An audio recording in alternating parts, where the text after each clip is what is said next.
السلام عليكم ورحمة الله وبركاته. إن الحمد لله نحمده ونستعينه ونستغفره ونعوذ بالله من شرور أنفسنا ومن سيئات أعمالنا. من يهده الله فلا مضل له ومن يضلل فلا هادي له. وأشهد أن لا إله إلا الله وحده لا شريك له وأشهد أن محمدا عبده ورسوله. صلى الله تعالى عليه وعلى آله وصحبه وسلم تسليما كثيرا. يا أيها الذين آمنوا اتقوا الله حق تقاته ولا تموتن إلا وأنتم مسلمون.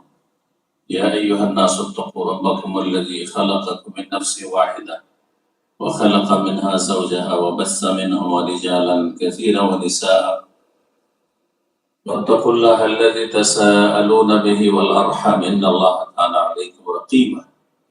يا أيها الذين آمنوا اتقوا الله وقولوا قولا سديدا يصلح لكم أعمالكم ويغفر لكم ذنوبكم ومن يطع الله ورسوله فقد فاز فوزا عظيما. أما بعد فإن خير الحديث كتاب الله وخير الهدي هدي محمد صلى الله عليه وسلم وشر الأمور محدثاتها وكل محدثة بدعة وكل بدعة ضلالة وكل ضلالة في النار. أعوذ بالله من الشيطان الرجيم. إن الذين آمنوا وعملوا الصالحات كانت لهم جنات الفردوس نزلا. সম্মানিত মসজিদের উপস্থিতি, আজ আমরা আল্লাহ রাব্বুল আলামিনের বিশেষ তৌফিকে এবং তারপরে আমাদের এলসবেরির দিদি ভাইদের সার্বিক সহযোগিতায় এই মসজিদে আমরা উপস্থিত হতে পেরেছি। কিছু কথা আল্লাহ রাব্বুল আলামিনের এবং তার প্রিয় রাসূল সাল্লাল্লাহু আলাইহি সাল্লামের শোনার জন্য, শোনাবার জন্য, জানার জন্য, জানাবার জন্য। এই জন্য বিশেষভাবে রব্বুল আলামিনের অশেষ শুকরিয়া আদায় করি, বলুন আলহামদুলিল্লাহ। শুকরিয়া আদায় করি মসজিদের কর্তৃপক্ষ, দায়িত্বশীল ভাইদের, বিশেষভাবে আবু আমান জাহাঙ্গীর ভাই ওয়াফাকাহুল্লাহ তাআলা ওয়া হাফিজাহু ওয়া আফাহু, তার এবং তার সাথে যারা এই মসজিদ কমিটিতে রয়েছেন তাদের শুকরিয়া আদায় করি। আল্লাহ যেন তাদের উত্তম প্রতিদান দান করেন। জাযাকুমুল্লাহু খাইর। শুকরিয়া আদায় করি আপনাদের। আপনারা অধিকাংশই এই ছোট্ট শহরে আশেপাশে দূর দূরান্ত থেকে এসেছেন, লন্ডন থেকে এসেছেন। অনেক ভাইদেরকে আমি ব্যক্তিগত চিনি, হয়তো দেখা হয়েছে অথবা কথা হয়েছে।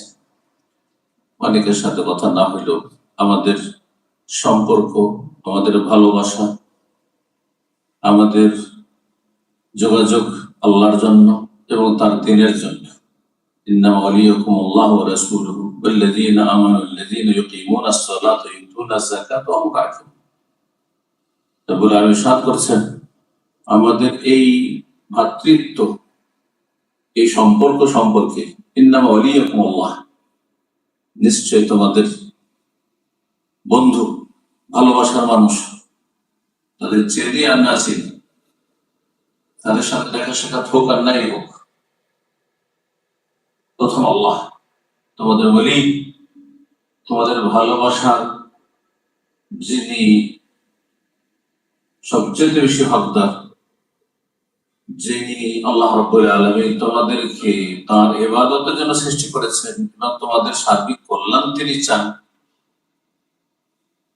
যিনি সবকিছুর মালিক, তোমাদের সবকিছু দিয়েছেন তোমাদেরকে, সুতরাং ইবাদত বন্দেগী তার হবে। যিনি দিয়েছেন তার ইবাদত, তিনি তোমাদের ওলি, পৃষ্ঠপোষক, অভিভাবক। হ্যাঁ, আল্লাহ রাব্বুল আলামিনের জন্য আল-ওয়ালা, পূর্ণওয়ালা ভালোবাসা।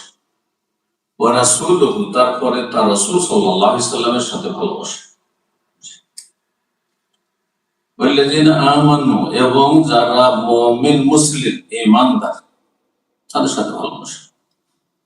কোন মুমিন মুসলিম? যারা শুধু মুসলিম নয়। আল্লাযীনা ইউকিমুনাস সালাহ, যারা সালাত ৫ ওয়াক্ত কায়েম করে তাদের ঈমান ইসলামের পরিচয় দিয়ে থাকে, প্রমাণ পেশ করে থাকে।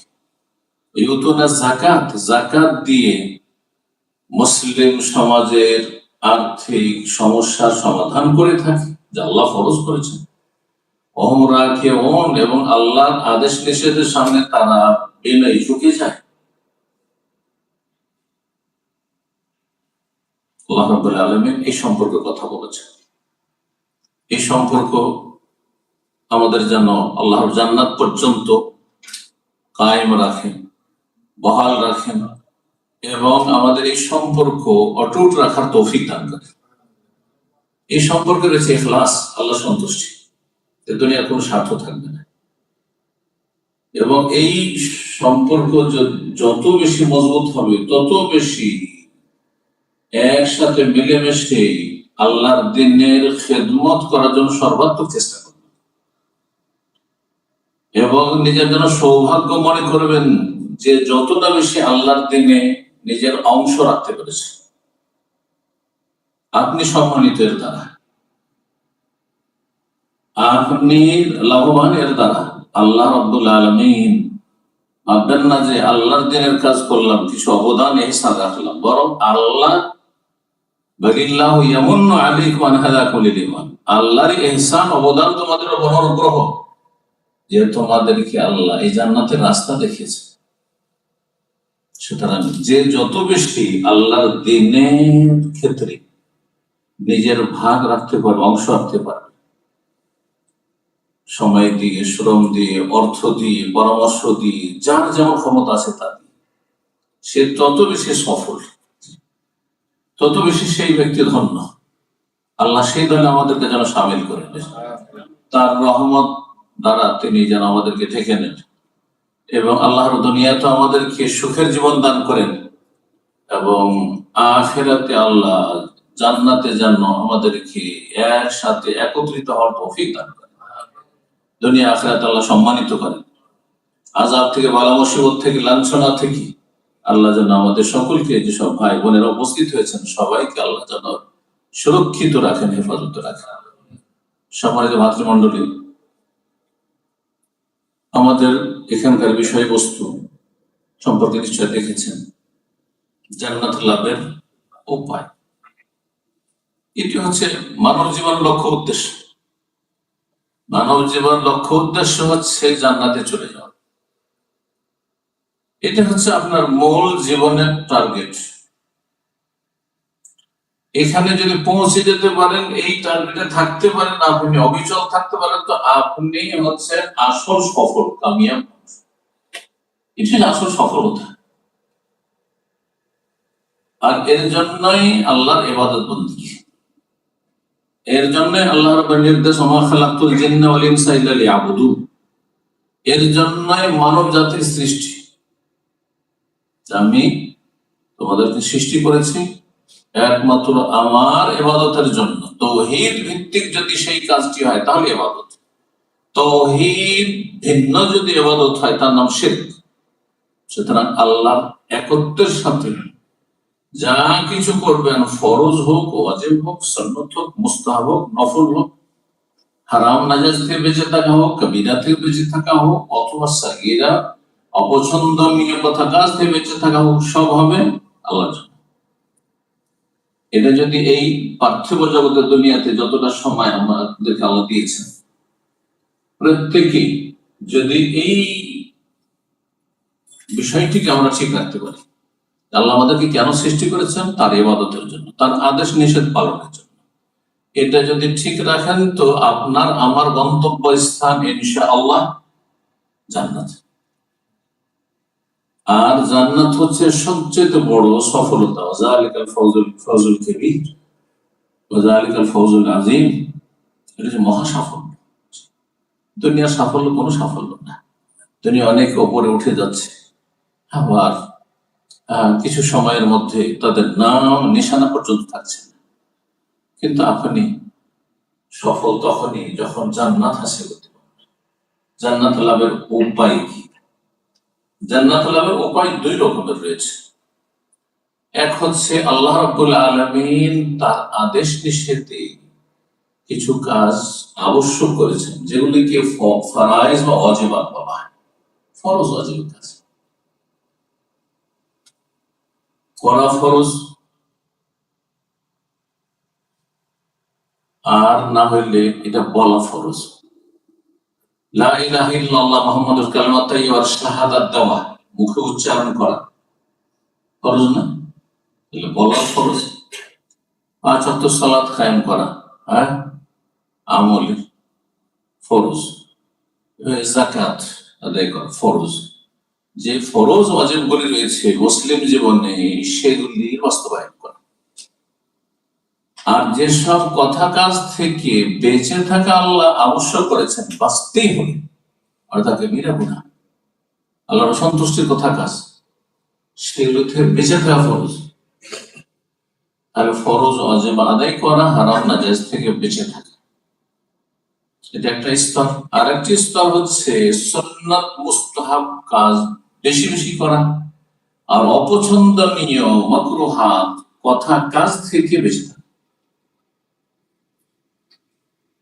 যেগুলোতে কাবিরা গুনাহ হয়ে যায় না, হ্যাঁ, কিন্তু সেগুলো থেকে বেঁচে থাকা হচ্ছে আপনার ঈমানের পূর্ণতা, হ্যাঁ, জান্নাতে উচ্চ স্থান হাসিলের আপনার মাধ্যম। আর যে সব সুন্নত নফল কাজ, সেগুলো ছেড়ে দিলে বড় কাবিরা গুনাহ হয়ে যায় না হয়তো, হ্যাঁ, কিন্তু ফরজের পরে অতিরিক্ত সুন্নত মুস্তাহাব নওয়াফিল এগুলি যত বেশি করবেন তত বেশি জান্নাতে সম্মানিত হবে। জান্নাত লাভের উপায় ফরজ ওয়াজিব আদায় করা, হারাম নাজায়েজ থেকে বেঁচে থাকা, যেটা আবশ্যক ফরজ, যেমন ফরজ আদায় করা ফরজ, তেমন হারাম নাজায়েজ থেকে বেঁচে থাকা ফরজ। সুন্নত মুস্তাহাব করা যেমন ভালো, তেমনি অপছন্দনীয় কথা কাজ থেকে বেঁচে থাকা ভালো। এটা মোটা কথা মনে রাখতে হবে যে জান্নাতে যাওয়ার উপায় হচ্ছে সাধারণ ভাবে এতে সবকিছু মোটামুটি চলে আসবে। এই জন্য অনেক সাহাবায়ে কেরামগণ নতুন ইসলাম গ্রহণ করেছেন, রাসূলুল্লাহ সাল্লাল্লাহু আলাইহি ওয়াসাল্লামের কাছে এসে বলছেন কয়েকটি ইবাদত বন্দেগীর কথা, যেগুলি ফরজ। যে পয়েন্টগুলি বলছেন তার মধ্যে কোনো সুন্নাত মুস্তাহাবের কথা নেই। ইয়া রাসূলুল্লাহ, যদি আমি এই কাজটি করি, এই 5 ওয়াক্ত সালাত পড়ি আর যাকাত দিই, আর যদি আমি আহলালতুল হালাল ওয়া হারামতুল হারামা, হারামকে হারাম মনে করি, হালালকে হালাল মনে করি, আদখুলুল জান্নাহ, জান্নাতে যেতে পারবো? নবী বলছেন না, হ্যাঁ, জান্নাতে যেতে পারবো। শুধু এতটুকুতে তো জান্নাত যাওয়া যায় না, কিন্তু উদ্দেশ্য হচ্ছে যে ফরজ গুলোকে ঠিকভাবে আদায় করলেন, উদাহরণস্বরূপ কিছু ফরজ উল্লেখ করা হলো। আর ইসলামে অনেক কথা কাজকে হালাল করা হয়েছে, হালালকে আপনি হারাম মনে করবেন না। যেটা জায়েজ বৈধ সেটাকে অবৈধ, হ্যাঁ, না জায়েজ মনে করবেন না আপনি। আর যেটা হারাম সেটাকে আপনি কখনো হালাল অবৈধ মনে করবেন না। মদ হারাম, কেউ যদি বলে দেন না, কি বললো হারাম, বা বিচার হারাম, কি বললো হারাম, যদি সম্মতি থাকে, সাবালক সাবালিকা থাকে, তাহলে জান্নাত যেতে পারবেন না। তাহলে হারামকে হারাম জানতে হবে, আগে জানতে হবে, মানতে হবে, জেনে নিয়ে মানতে হবে, স্বীকার করতে হবে। এই জন্য আকীদার উলামায়ে কেরামগণ বলেছেন, কেউ যদি কোন কাবিরা গুনাহকে গুনাহ না মনে করে, না এটা গুনাহ নাই তো, এটা না জায়েজ নাই তো, এটা করা জায়েজ। হারামকে যদি হালাল মনে করে, ইনকানা মুস্তাহিল্লান, হালাল যদি মনে করে, তাহলে সে চিরস্থায়ী জাহান্নামী। যেমন খুনের আয়াত দিয়ে উদাহরণ দিয়ে রব্বুল আলামিন ইরশাদ করেছেন, ওয়া ইয়াকতুল মুমিনা মুতাআম্মিদান ফাজাযাউহু জাহান্নাম। কেউ যদি কোনো মুমিন মুসলিমকে ইচ্ছাকৃতভাবে, জানছে আমার সামনে একজন মানুষ এবং তার রক্ত হচ্ছে সুরক্ষিত, তার জীবন হচ্ছে সুরক্ষিত, ইচ্ছা করে এমন অস্ত্র দিয়ে আঘাত করলো যাতে সাধারণত মানুষ মারা যায়, ইচ্ছাকৃত সে জাহান্নাম। কয়েকটি শাস্তির কথা আল্লাহ বলছেন, তার শাস্তি হচ্ছে জাহান্নাম। আল্লাহ খালিদান ফিহা, চিরকাল থাকবে জাহান্নাম। চিরকাল থাকবে না দীর্ঘকাল থাকবে? যদি আপনাদের জিজ্ঞাসা করা হয় একজন খুনি সে কি কাফের, নাস্তিক বা মুশরিকের মতো, বহুত্ববাদীর মতো চিরস্থায়ী জাহান্নামে? হ্যাঁ, দুটো অবস্থা রয়েছে। যদি সেই খুন করার কাজকে সে বৈধ মনে করে, কিন্তু নিজের রাগ সামলাতে পারেনি, হয়তো নিচের কুপ্রবৃত্তির অনুসরণে এই সীমা লঙ্ঘন করেছে, খুন করেছে, কিন্তু সে অপরাধকে অপরাধ মনে করছে, তাহলে সে দীর্ঘস্থায়ী হবে, বহুকাল, হাজার হাজার বছর জাহান্নামে থাকবে, কিন্তু চিরস্থায়ী নয়। কারণ সে হারামকে, খুন করাকে হারাম মনে করতে, অপরাধ করেছে, অপরাধকে মেনে নিচ্ছে সে। কিন্তু কেউ যদি মনে করে যে বেটা তোকে খুন করা যায়, কিচ্ছু হবে না, আমি জায়েজ মনে করি। যেমন জঙ্গিরা যারা ভালো মানুষ, তাদের খুন করাকে জান্নাতে যাওয়ার ওসিলা মনে করেছে, তারপরে নাই, উদাহরণ দিয়ে বললাম। কেউ হয়তো আবেগে করছে, আর কেউ ভ্রান্ত ধর্মে বিশ্বাসী হয়ে, খারেজিদের, জঙ্গিদের ধর্মে বিশ্বাসী হয়ে, বিভ্রান্ত হয়ে মুসলিম সমাজের সবচেয়ে ভালো মানুষদেরকে টার্গেট বানাচ্ছে, শুধু খারাপদেরকে নয়, পাপীদেরকে নয়। আলী রাদিয়াল্লাহু তাআলা আনহুকে যারা খুন করেছিল, ফজরের সালাতে যাচ্ছিলেন, তারা কে ছিল? হ্যাঁ, কোন বিধর্মী তো ছিল না, হ্যাঁ, অমুসলিমও ছিল না, বিধর্মীও ছিল না, হ্যাঁ, আল্লাহ পরকাল বিশ্বাসী ছিল না, কিন্তু তার ভ্রান্ত ধারণা যে আলীর মতো মানুষকে খুন করে আমি কোথায় যাব? জান্নাতে যাব। সে খুশি যাবে, জান্নাতে যাব, জান্নাতে যাওয়ার কাজ করে দিচ্ছি। তাহলে এই খুন করাটা সে কি মনে করলো? হালাল। এর কারণ মুস্তাহাব। খুন করা কি হালাল মনে করে, যে একে খুন করা আমার জন্য বৈধ, তাহলে সে খালিদান ফিহা, চিরস্থায়ী কাফের। যেমন কোন ফরজকে যদি অস্বীকার করে কাফের, তেমন কেউ হারামকে যদি হালাল মনে করে, তাহলে সে কাফের। এই জন্য নবী সাল্লাল্লাহু আলাইহি সাল্লামকে যখন সাহাবী বলছেন, এই ব্যক্তি অথচ নতুন মুসলমান, এরকম জ্ঞান নেই, সামান্য দু চারটি কথা জিজ্ঞেস করছে, আহলালতুল হালাল ওয়া হারামতুল হারাম, হালালকে যদি হালাল বলে বিশ্বাস করি, আমি জানি আর মানি, আর হারামকে হারাম বলে জানি আর আমি মানি, এটা হারাম। আদখুলুল জান্নাহ, জান্নাতে যেতে পারবো? হ্যাঁ, জান্নাতে যাবে, তুমি জান্নাতে যাবে। অর্থাৎ এই কয়েকটি কথার মাধ্যমে নবী সাল্লাল্লাহু আলাইহি ওয়াসাল্লাম যে জান্নাতের সার্টিফিকেট দেন, তার মানে এই নয় যে দু চারটি কাজ করে জান্নাত চলে যাবে। তার মানে এইরকম ইসলামের যেসব বিধিবিধান রয়েছে, তোমার কাছে যখন একের পর এক পৌঁছে যাবে, তখন সেটা মেনে নেবে, যেহেতু আল্লাহ এবং তার রাসূলের আদেশ অথবা নিষেধ। এটা যদি করো, তাহলে জান্নাতে যাবে।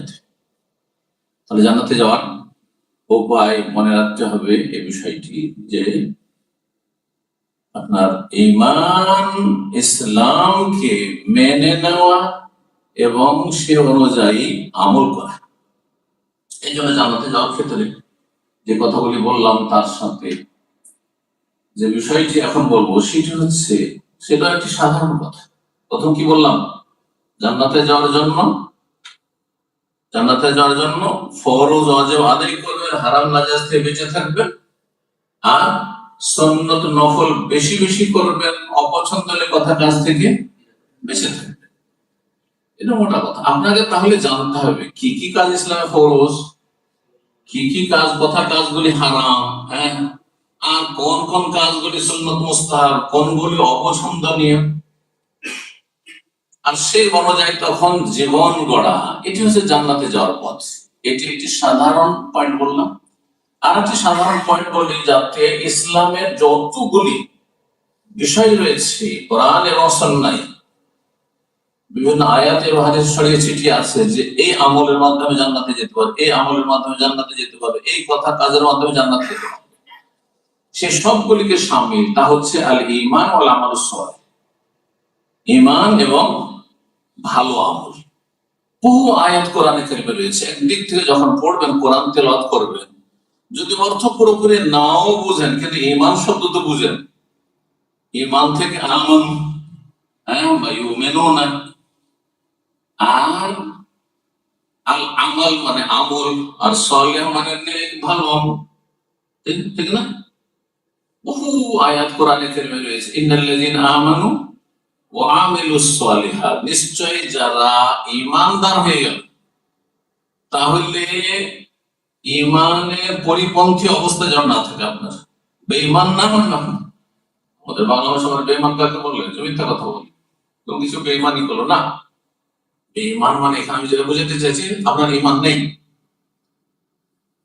যেই কথা কাজগুলি আল্লাহ এবং তার রাসূল বিশ্বাস করতে বলেছেন, হ্যাঁ, অন্তরে বিশ্বাস করে মেনে নিতে বলেছেন, আপনি মানছেন, বিশ্বাস করছেন না। আল্লাহর প্রতি বিশ্বাস, আল্লাহর অস্তিত্বে বিশ্বাস, আল্লাহর রুবুবিয়াতে বিশ্বাস, আল্লাহর উলুহিয়াতে বিশ্বাস, আল্লাহর আসমা সিফাতে বিশ্বাস, এই যে ঈমান বিল্লাহর ক্ষেত্রে 4টি পয়েন্ট। তারপরে আপনার মালায়েকার প্রতি বিশ্বাস, ফেরেশতার প্রতি বিশ্বাস, রাসূলগণের প্রতি বিশ্বাস, আসমানি কিতাব সমূহের প্রতি বিশ্বাস, পরকালের মরণ থেকে শুরু করে জান্নাত পর্যন্ত যতগুলি স্তর রয়েছে কোরআন এবং সুন্নাহয় সবগুলি স্তর বিশ্বাস করা, তার কোন একটি অস্বীকার করেন, তাহলে আপনার ঈমান নেই। তাহলে কিয়ামতে যে বড় লক্ষণগুলি রয়েছে সেগুলি সুস্পষ্ট আয়াত ও হাদিস দ্বারা প্রমাণিত, বিশ্বাস করতে হবে। সেগুলিও আপনার পরকালের প্রতি ঈমানের অন্তর্ভুক্ত এবং ভালো মন্দ তাকদীরের প্রতি বিশ্বাস। এগুলো হচ্ছে মৌলিক বিষয়। এছাড়া শাখা প্রশাখা অনেক বিশ্বাসের বিষয় রয়েছে, যেগুলি অন্তরে বিশ্বাস করে সেগুলি মেনে নেওয়ার নাম ঈমান। ঈমান মানে হচ্ছে বিশ্বাস করে সেটাকে সাদরে গ্রহণ করা বা মেনে নেওয়া। এটা হচ্ছে একটি উপায়, সবচেয়ে বড় উপায়। ঈমানের মাধ্যমে জান্নাতের আশা রাখা। ঈমান ছাড়া জান্নাত পাওয়া যাবে না, বিশ্বাস ছাড়া অবিশ্বাসী জান্নাত হবে না। বিশ্বাস করলো কিন্তু বিভিন্ন কারণে মানলো না, সেও জান্নাত।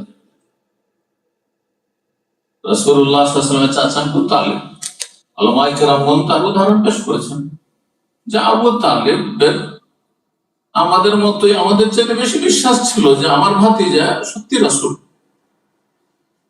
আমার ভাতিজা সত্যিকার রাসূল, কিন্তু মেনে নিতে পারেনি। রোম সম্রাট যখন নবী সাল্লাল্লাহু আলাইহি ওয়াসাল্লাম চিঠি লিখলেন হেরাক্লের কাছে, তখন তার বিশ্বাস হয়ে গেছিল। হ্যাঁ, এই জন্য বেশ কিছু কথা তিনি বলেছিলেন যে আমি যদি নিশ্চিত থাকতাম যে মদিনায় মুহাম্মদ রাসূলুল্লাহ সাল্লাল্লাহু আলাইহি ওয়াসাল্লামের খেদমতে পৌঁছতে পারবো, তো লাগাসালতু আন কাদমিহি, সহিহ বুখারী হাদিস, তাহলে তার দুই পা আমি ধুয়ে দিতাম। যে সার্বিক সহযোগিতা করতাম, কিন্তু যখন পরিস্থিতি খারাপ, জীবন থেকে মেরে দেবে, রাজত্ব তো কেড়ে নিবে, কিন্তু জীবনও বাঁচতে পারবো না, তখন আচ্ছা আচ্ছা আচ্ছা থামো থামো থামো, তোমাদের পরীক্ষা করছিলাম।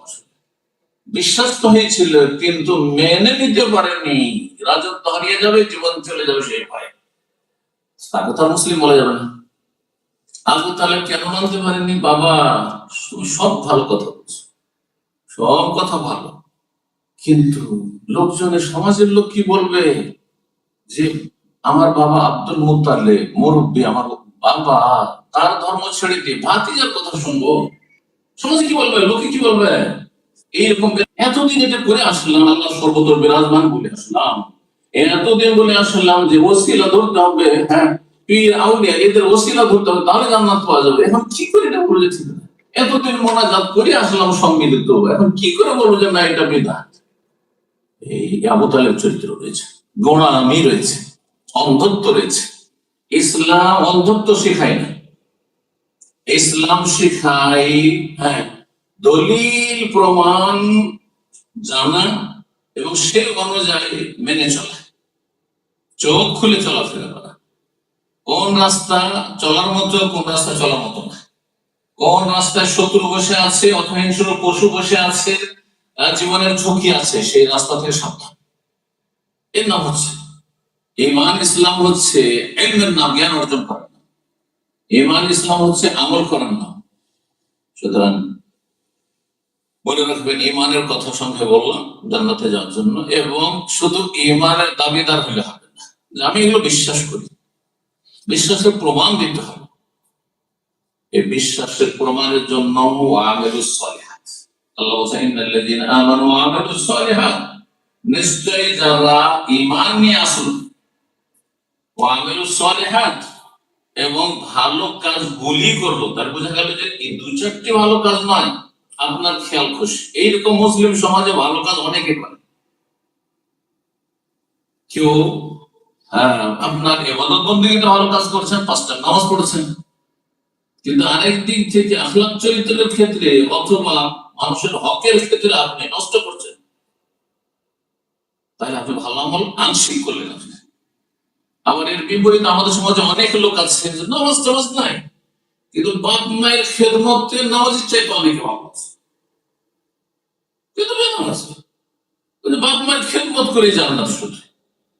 আর ভাই বোন সবাইকে প্রতিষ্ঠিত করলাম, সবার বিয়ে শাদী দিলাম, আমি একা এসেছিলাম ইউকেতে, তার সবকে একে একে নিয়ে আসলাম, প্রতিষ্ঠিত করলাম, জান্নাত। নামাজ ছাড়া জান্নাত, যাকাত ছাড়া জান্নাত নেই, সিয়াম রমজান মাসে সিয়াম রোজা ছাড়া জান্নাত নেই, হজ ছাড়া জান্নাত নেই। তো ইসলাম হচ্ছে উদখুলু ফিস সিলমি কাফা, পূর্ণরূপে ইসলাম প্রবেশ করতে হবে। আকীদার ক্ষেত্রে মুমিন মুসলিম হইতে হবে, ইবাদত বন্দেগীর ক্ষেত্রে মুমিন মুসলিম হইতে হবে, আখলাক মুআমালাত লেনদেন সবকিছুতেই মুমিন মুসলিম হইতে হবে।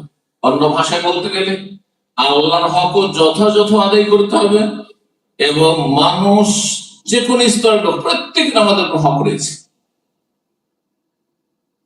আল্লাহর বান্দাদের আমাদের হক অধিকার রয়েছে।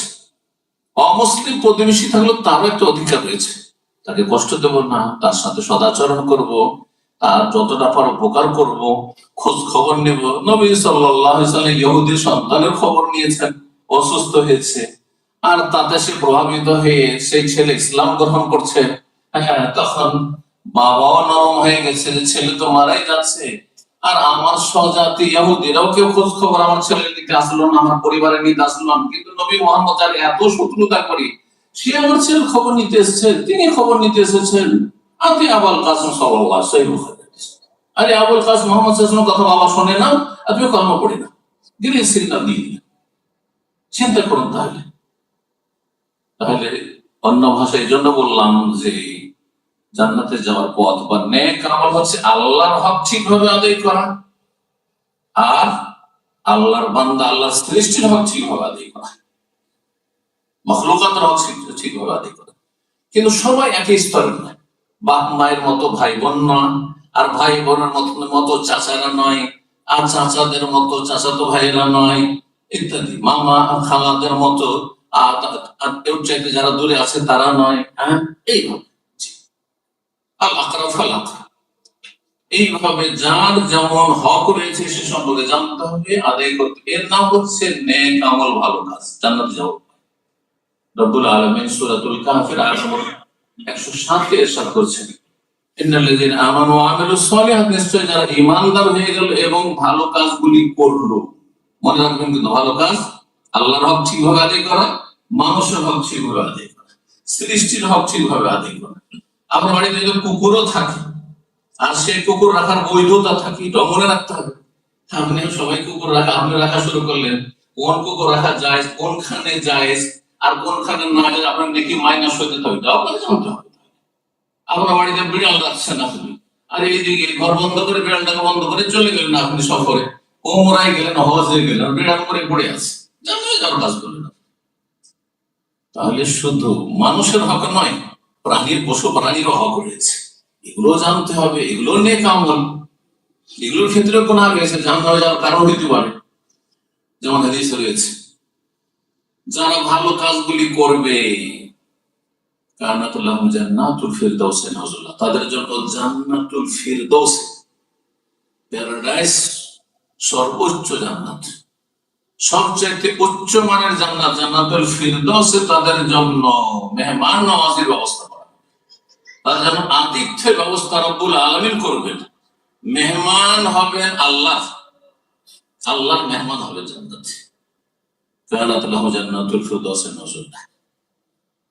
ক্ষতিগ্রস্ত হওয়ার ক্ষেত্রে, ক্ষতিগ্রস্ত কে যে জান্নাতে যেতে পারবে না। দুনিয়ায় অনেক কিছুই করেছেন, বরং দুনিয়ার কোনো অভাব ছিল না, কোনো ঘাটতি কমতি ছিল না, কিন্তু জান্নাতে যেতে পারলেন না। ইন্নাল ইনসানা লাফি খুসর, এইরকম মানুষ সবগুলি হচ্ছে লস, ক্ষতিগ্রস্ততা, লস আর লস। ইল্লাল্লাযীনা আমানু, ইমানদার। ওয়া আমিলুস সালিহাত, নিজেরা ভালো আমল করলেন, ভালো লোকদের সংখ্যা বাড়াবার চেষ্টা করলেন। এই কথা গতকালকে আলোচনায় বলছিলাম যে প্রতিকূল পরিবেশে, খারাপ পরিবেশে যেখানে থাকছেন, যেখানে পাপের ছড়াছড়ি বেশি আর নেকির রাস্তা খুব কঠিন বা সংকুচিত, সেখানে একান্তই যদি থাকতে হয় তো আপনার মতো ভালো মানুষদের সংখ্যা বাড়াবার চেষ্টা করেন দাওয়া ইলাল্লাহর মাধ্যমে। আপনি দিশেহারা মানুষ যারা আল্লাহ রাস্তা চেনেন না, আল্লাহর দিনকে জানেন না, আল্লাহ সম্পর্কে, আল্লাহর দিন সম্পর্কে, আল্লাহ রাসূল সম্পর্কে বিরূপ ধারণা, তাদের ভুল ধারণা রয়েছে, তাদের সংশয় নিরসন করেন, তাদের ভুল ধারণা দূর করেন, তাদের ইসলাম, স্বচ্ছ ইসলাম তাদের সামনে ভালো করে তুলে ধরেন, এর মাধ্যমে ভালো মানুষদের সংখ্যা বাড়ান। আল্লাহ বলছেন জন্য। আর এই পথে অবিচল থাকতে হবে, যার জন্য সবরের প্রয়োজনীয়তা। সমাজ ভাতিমার জান্নাতে যাওয়ার কারণ বলছিলাম, বলা যেতে পারে যে আমি যে ভাষা দিয়ে বললাম তো এটি 2 নম্বর বা 3 নম্বর কারণ হইতে পারে। ঈমান, আমল সালেহ, নেক আমলের মধ্যে সমস্ত আমলগুলি চলে আসে। আবার যদি চিন্তা করতে বলি আপনাদের, যেমন ফরজ ওয়াজিব আদায় করা, সুন্নাত নফল আদায় করা, হারাম নাজায়েজ থেকে বেঁচে থাকা, অপছন্দনীয় কথা কাজ থেকে বেঁচে থাকা, বললাম তেমনি ঈমান এবং নেক আমলের মধ্যে সমস্ত জান্নাতে যাওয়ার যেগুলি ভালো আমল রয়েছে সবগুলি চলে আসে, সেটা ফরজ হোক অথবা সুন্নাত, মুস্তাহাব, নফল কাজ হোক। কিন্তু মুসলিম জীবনে সবচেয়ে বড় ফরজ কাজ, সবচেয়ে গুরুত্বপূর্ণ কাজ হচ্ছে আল্লাহর তাওহীদ প্রতিষ্ঠা করা। তাওহীদ, ইল্লা লিয়াবুদুন মানে লিওয়াহিদুন, তাওহীদ ভিত্তিক ইবাদতবন্দি করা। সূরাতুল ফাতিহাতে বারবার করে রবের সামনে অঙ্গীকার করেছেন প্রতি রাকাতে, ইয়াকা না'বুদু ওয়া ইয়াকা নাস্তাঈন, হে আল্লাহ একমাত্র তোমার ইবাদত করি, না বদকা মানে আপনার ইবাদত করি, আর ইয়াকা না'বুদু শুধু আপনারই ইবাদত করি, আর কারণ ওয়ালা না'বুদু গায়রাক। এই অঙ্গীকার, অঙ্গীকার শুধু মৌখিক না, অন্তর থেকে, কথায়, কাজে, সার্বিক জীবনে একমাত্র আল্লাহর ইবাদত অঙ্গীকার, সামান্য ইবাদত, সব সারা জীবন সব আল্লাহর জন্য করছে। কিন্তু কখনো শয়তান, মানুষ শয়তান অথবা জিন শয়তান বিভ্রান্ত করলো যে আল্লাহর ওলি আউলিয়াদের কাছে গেলে আপনার তো এত বালা মুসিবত, একবার যেই দেখেন নাকি অনেক লাভ হয় শুনেছি, অনেক লাভ হয় শুনেছি। এক লোক সহিহ আকীদার সমাজের লোক ছিল, কিন্তু জাহিল, দিন সম্পর্কে জ্ঞান ছিল, যথেষ্ট পয়সার মালিক, পয়সার অভাব ছিল, ব্যবসা বাণিজ্যের অভাব ছিল। তার আত্মীয়তা হইল এক মাজার পন্থী ফ্যামিলির সাথে, পরিবারের সাথে। তারপরে তাকে এই মানুষরূপী শয়তানে তাকে কি করলো, কুমন্ত্রণা দিল, যেমন জিন শয়তানে কুমন্ত্রণা দেয়। মানুষ এক শ্রেণী আছে, তারাও মিনাল জিন্নাতি ওয়ান নাস, আল্লাহ বলেছে, যেমন জিন কুমন্ত্রণা ওয়াসওয়াসা দেয়, মানুষ শয়তান ওয়াসওয়াসা দেয়, মিনাল জিন্নাতি ওয়ান নাস, সূরা নাস। বললো যে আপনার বিভিন্ন বালা মুসিবত আসছে, এক কাজ করেন, আজমির শরীফে যান, কাজ হয়, এটা চাদর চড়িয়ে চলে আসে। চলে গেল চাদর চড়াইতে, কথা শুনে বিআইয়ের সাথে চলে গেল, বিআই বেরোলো বিয়ে, আর এ হচ্ছে আহলে হাদিস, জাহেল আহলে হাদিস, স্পষ্ট ভাষায় বলছে। কিন্তু আহলে হাদিস কি তাও জানে না, জন্মসূত্রে সে আহলে হাদিস ঘরে জন্মেছে, কিন্তু এত পয়সার মালিক যে আল্লাহর দিন সম্পর্কে জানার কোন ফুরসত হয়নি, চলে গেল মাজার, একটা চাদর চড়িয়ে চলে আসলো, বিআই বেরোলো, এটা চলে আসলো, এটা চড়িয়ে চলে আসলো। সত্য ঘটনা বলছি জি, এটা বিরাট মাদ্রাসা, যেহেতু পয়সা আছে আমাদের দেশে, যার যত পয়সা সে তত বড় বেশি পদ পায়, ধর্মেও পদ পায়, মসজিদ মুতাওয়াল্লি, বেনামাজি, বেদিন, শিরকি আকীদার গোমরাহ, কিন্তু পয়সা আছে, ক্ষমতা আছে। যাই হোক, চাদর চড়িয়ে আসার পর আল্লাহ পরীক্ষা ফেলে দিন, আল্লাহ এটা পরে নুয়াল্লিহি মা তাওয়াল্লা, আল্লাহ যেদিকে যাবে ওইদিকে পাঠিয়ে দিন। আল্লাহর কি শাস্তি হচ্ছে যে আপনি যদি মসজিদ মুখী না হন, আপনি যদি ওই আপনার কোন আস্তানামুখী হন, আপনি নাস্তিকদের অনুসারী হয়ে যান, আপনি যদি ওর পাপমুখী হয়ে যান, আল্লাহ বলছেন নুয়াল্লিহি মা তাওয়াল্লা, যেদিকে যাবো ওইদিকে ঘুরিয়ে দেবো, ওইদিকেই ঠেলে দেবো। আল্লাহ বলছেন নুসলিহা জাহান্নাম, তারপর জাহান্নামে ঢুকিয়ে যাবো। তখন আল্লাহ অসহায় ছিলেন, আল্লাহর খাস মদত থাকে না।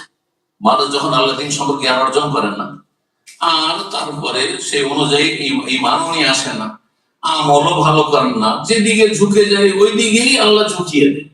ফিরে আসার পরে সেই বছর আমাদের অঞ্চলে কিন্তু আম বাগান খুব বেশি, আপনারা জানেন, মালদহ, চাঁপাইনবাবগঞ্জ, রাজশাহী, এগুলো আমের দেশ। বিশাল আম বাগানের ব্যবসায়ী, নিজেরও কয়েকশো বিঘা আমের বাগান। এত ফলন হইল যে সে বিভ্রান্তিতে পড়ে গেল। তারপর তার মন্তব্য শুনলে, জাহিলের মন্তব্য শুনলে বলছে যে সত্যি এবার যে আজমির শরীফের চাদরটা চড়িয়ে এসেছি, এই জন্য আমার আম বাগানের ফলনও ভালো হয়েছে। পাক্কা মুশরিক হয়ে গেল, পাক্কা মুশরিক হয়ে গেল। বুঝতে পারলেন এবার? জি হ্যাঁ। তো তাওহীদ হচ্ছে জান্নাতে যাওয়ার সবচেয়ে বড় উপায়, মাধ্যম। আর তাওহীদের বিপরীত, তাওহীদ যদি সবচেয়ে বড় ইবাদত হয়, সবচেয়ে গুরুত্বপূর্ণ ইবাদত হয়, তার সবচেয়ে বড় অপরাধ হচ্ছে শিরক, কুফর। তো এটা সবচেয়ে বড় অপরাধ।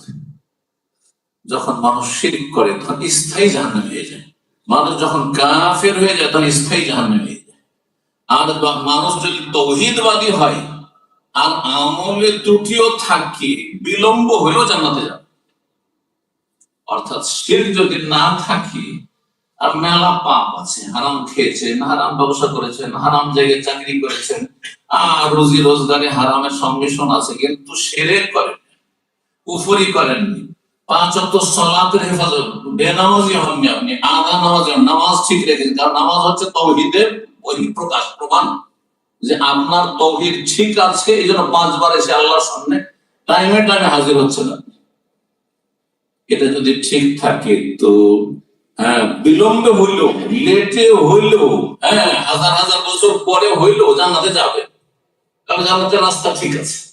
তাওহীদ হচ্ছে জান্নাতের রাস্তা, সুন্নাহ হচ্ছে জান্নাতের রাস্তা। আর শিরক বিদআত এর সাথে যতই বেশি আমল করেন না কেন, যতই বেশি আমল করেন না কেন, রাস্তায় আলাদা। শিরকের রাস্তা কোথায় নিয়ে যাবে? জাহান্নামে নিয়ে যাবে। বেদাতের রাস্তা কোথায় নিয়ে যাবে? জাহান্নামে নিয়ে যাবে। আপনি তো জান্নাতের রাস্তায় হারিয়ে দিয়েছেন। এর হাতে যাবেন লন্ডন, আর লন্ডনের রাস্তা না ধরে নিয়েছেন, ওর বিপরীত রাস্তা ধরে নিয়েছেন। ম্যানচেস্টার রাস্তা ধরেছেন, স্কটল্যান্ডের রাস্তা, যেটা আমি বুঝছি উল্টো দিকে না। তারপর বলছেন যাচ্ছেন কোথায়? কেউ জিজ্ঞাসা করছে আপনাকে কোথায় যাচ্ছে, কোথায়? লন্ডন। লন্ডনের কাছে কখনো যেতে পারবেন না, যত যাবেন তত দূরে যাবেন, তত দূরে। ঠিক ওই রকমই যারা শিরকের পথের পথিক হয়ে, বেদাতের পথের পথিক হয়ে 5 ওয়াক্ত নামাজে শত শত রাকাত নামাজ পড়ে। জানেন যে আমাদের বেদাতি সমাজে এশা নামাজ কয় রাকাত পড়ে? 17 রাকাত পড়ে।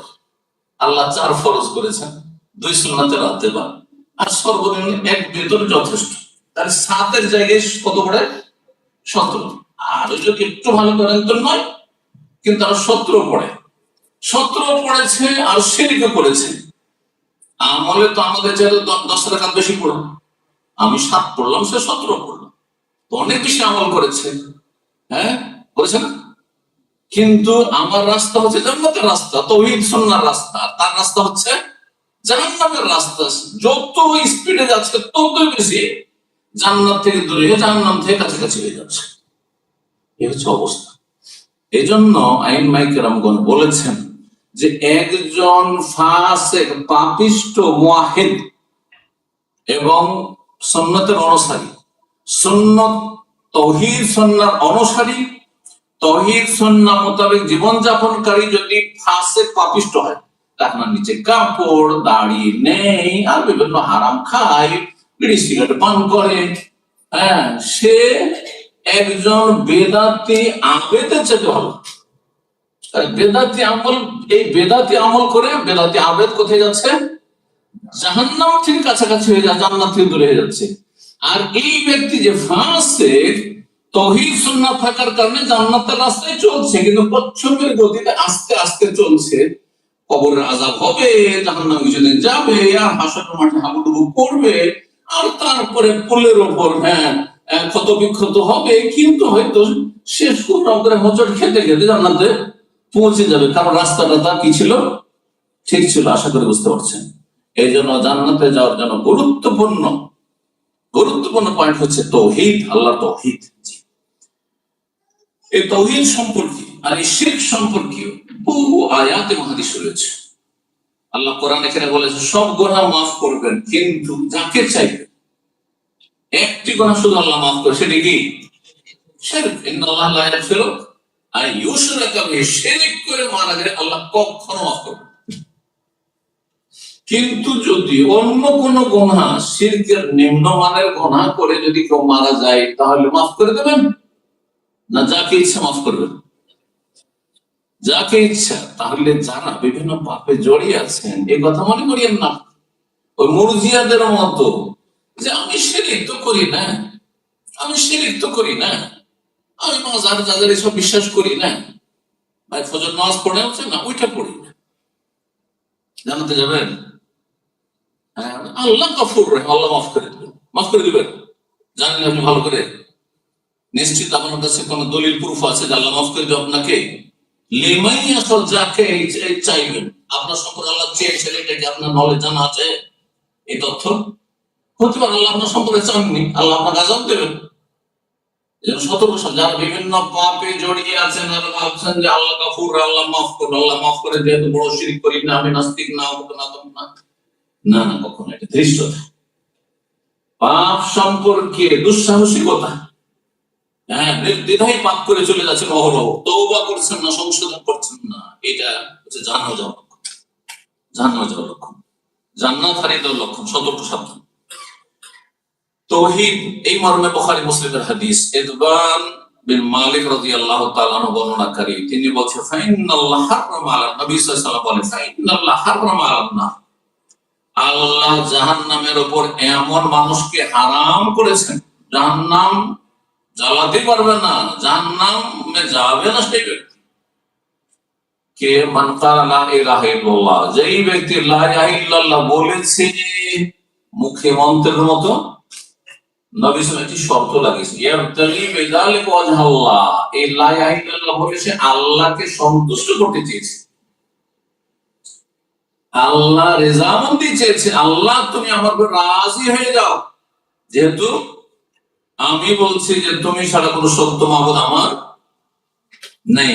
ইলাহ মানে মাবুদ। যখন আল্লাহ ছাড়া সত্য মাবুদ নেই, এই কথা বলার উদ্দেশ্য হচ্ছে আল্লাহকে রাজি করা। আল্লাহ তোমার ছাড়া কোনো সত্য মাবুদ নেই, এর প্রথম দাবি হচ্ছে যে আল্লাহর জন্য কিছু তো ইবাদত করতে হবে, আর সেটি এক নম্বরের ইবাদত হচ্ছে 5 ওয়াক্ত সালাত। এই জন্য যারা বলছেন যে আমরা শিরক করি না, নামাজ পড়েন না, নামাজটা পড়ি না, জান্নাত পাবেন না। কারণ সর্বনিম্ন ইবাদত, প্রথম যে ইবাদত আপনার লা ইলাহা ইল্লাল্লাহ দাবি মুসলিম জীবনে, সেটা হচ্ছে সালাত। আপনাদের একটি বিষয় চিন্তা করতে বলছি, বিচার দিবসে যখন ইয়াউমুল কিয়ামায় হাসর মাঠে হাজির হবে, তখন 2 ভাগে বিভক্ত করা হয় মানব জাতিকে, মুসলিমুন ওয়া কাফির। মুসলিম নাই কাফির। আচ্ছা, কাফির ফালা নুকিমু লাহু ইয়াউমাল কিয়ামাতি ওয়াজনা, আল্লাহ বলেছে এদের জন্য নেকি গুনাহ মাপের দাঁড়িয়ে পাল্লাই আমি কায়েম করব না, এদের মাপার কোনো প্রয়োজন নেই। এর নেকি মেপে হবেটা কি? কারণ এর তো লা ইলাহা ইল্লাল্লাহ নেই, তাওহীদই নেই, ঈমান ইসলাম কিচ্ছু নেই। বিনা হিসাবে জাহান্নাম, কাফির চলে গেলে বিনা হিসাবে জাহান্নাম। বাঁচল মুসলিম। মুসলিমদের প্রথম হিসাব কিসের হবে? রোজা, হজ করেছেন কিনা, হ্যাঁ, পয়সা ছিল, ওমরা করেছেন কিনা, আজকাল খুব ঘন ঘন ওমরা যাচ্ছে, এটা জিজ্ঞাসা হবে। হ্যাঁ, আগে যাকাতের হিসাব হবে। হ্যাঁ, তুমি তো বিদেশে ছিল, অনেক পয়সা ইনকাম করেছো, বাপ মার খোঁজ খবর নিয়েছো, এটার আগে হিসাব হবে। হিসাব হবে খরচগুলো, কিন্তু আগে বাপ মাকে দেখেছো কি দেখো, এটার হিসাব হবে। ভাই বোনকে দিয়েছো না যখন, এগুলোর হিসাব হবে। আগে হিসাব হবে যদি খরচ থাকে আপনার উপর, কিন্তু পরে হবে। কিন্তু 1 নম্বরে বলা হয়নি। প্রথম হিসাব কিসের হবে? ইন্না আউওয়ালা মা ইউহাসাবু বিহিল আবদু ইয়াউমাল কিয়ামাতি সালাতুহু, সর্বপ্রথম যে হিসাব হবে বান্দার, মানে মুসলিম যে নিজেকে বলবে যে আল্লাহ আমি তো মুসলিম, প্রমাণিত মুসলিম, আমি মুসলিম সমাজের লোক ছিলাম, আমি মুসলিম ছিলাম না, তাহলে তোমার প্রথম হিসাব হবে কিসের? সালাত সম্পর্কে। ফাইন সালাত, যদি সালাতের অবস্থা ঠিকঠাক হয়, নামাজের অবস্থা ভালো, 5 ওয়াক্ত সালাতের হিসাব দিতে পারে, 5 ওয়াক্ত সালাত সাবালক হওয়ার পরে মিস হয়নি। আর যদি কিছু, অধিকাংশ মানুষদের মিস হয়েছে, কেউ 25 বছরে সালাত শুরু করেছে, 30 বছর শুরু করে 40 বছর শুরু করেছেন, চিন্তা করবেন না, যেটা অতীতে হয়ে গেছে সেটার জন্য ঘাটতি পূরণের ব্যবস্থা রয়েছে। নবী করিম সাল্লাল্লাহু আলাইহি ওয়াসাল্লামের হাদিসে কি বলা হয়েছে, আল্লাহ যখন সালাতের হিসাব নেবেন আর সালাতে কমতি হয়ে গেছে, সালাত ফরজ হয়েছিল 14-15 বছর বয়স থেকে একজন ছেলে মানুষের সাবালক হয়েছে সেই সময়, কিন্তু সালাত শুরু 2-4 10 বছর 20 বছর পরে শুরু করেছে, অনেক ফরজ নামাজ ছুটে আছে, কিন্তু ঘাটতি পূরণ করা হবে। এই বান্দার একটু দেখো তো আমলনামায় ফেরেশতারা এর কোন সুন্নত নফল আছে কিনা, প্রতিদিনে 10-12 রাকাত সুন্নাত রাতে পড়েছে কিনা, তাহাজ্জুদ পড়েছে কিনা দেখো, তার তাহাজ্জুদের নেকি আছে কিনা, সালাতুদ দুহা ইশরাক এইগুলো আছে কিনা, এমনি নওয়াফিল আর আছে কি, নফল ইবাদত বন্দি আছে কিনা তা দেখো। এইরকমই যাকাতের ক্ষেত্রে কমতি হয়েছে, দেখো তো বেশি দান সাদকা আছে কিনা, এর নফল দান সাদকা। রোজা ফরজ রোজার ক্ষেত্রে কমতি হয়েছে, অনেক বছর রোজা রাখেননি রমজান মাসের, দেখো তো এর নফল কিছু রোজা আশুরা আছে কিনা, আরাফা রোজা আছে কিনা, মাসে 3 দিন রোজা আছে কিনা, ইত্যাদি ইত্যাদি সব আছে কিনা, এগুলো দিয়ে কমপ্লিট করা হবে। আশা করি বুঝতে পেরেছেন। কিন্তু প্রথম হিসাব কিসের হবে? মুসলিম আপনি, আমি মুসলিম, হিসাব হবে সালাত। সালাত যদি আপনি হিসাব দিয়ে দিতে পারেন, তাহলে বাকি ইবাদত বন্দেগীর হিসাবগুলি বা আমলগুলির হিসাব সহজ হয়ে যাবে। ফাকাদ আফলাহা ওয়া নাজাহা, তাহলে সেই ব্যক্তি সফল হয়ে গেল, কামিয়াব হয়ে গেল, তাহলে জান্নাতি হয়ে যেতে পারলেন। তাহলে বোঝা গেল যে তাওহীদের বহিঃপ্রকাশ 5 ওয়াক্ত সালাত জান্নাতে যাওয়ার জন্য জরুরি।